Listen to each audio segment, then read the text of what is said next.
세월호 참사는 5년 전에 발생했지만 아직 풀리지 않은 의혹이 많이 남아 있습니다. 유가족 측에서 수사를 촉구하는 대상에 한국당 황교안 대표 등이 포함될 만큼 정치적 파장도 예상됩니다. 강희경 기자입니다. 검찰의 수사 대상은 한마디로 세월호 참사를 둘러싼 모든 의혹입니다.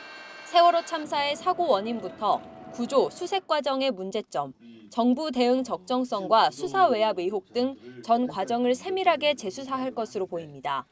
먼저 정부 차원의 특별조사위원회에서 조사 대상으로 삼았던 부분이 우선 수사 대상입니다. 앞서 박근혜 정부 당시 세월호 참사 특조위가 활동했고 이번 정부 들어서는 사회적 참사 특조위가 이어받았습니다. 지난달 사회적 참사 특조위는 참사 당일 구조 수색과 후속 조치가 지연되는 등 전반적인 문제점이 확인됐다고 지적했습니다.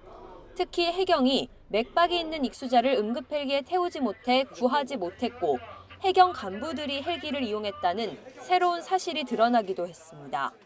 같은 시간이죠. 6시 35분에 해경의 또 B517기가 내립니다. 삼천구함에 내려서 약 20분 정도 지나서 김석균 해경청장을 태우고 떠납니다.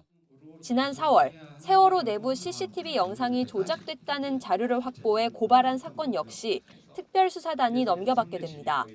또 세월호 참사 유가족 단체가 추가 고소고발을 예고한 세월호 참사 책임자 122명의 수사 여부도 특수단에서 검토할 것으로 보입니다.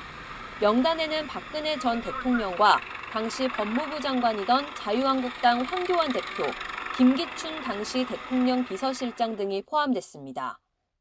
다 그렇게 구명조끼를 학생들은 입었다고 하는데 그렇게 발견하기가 힘듭니까?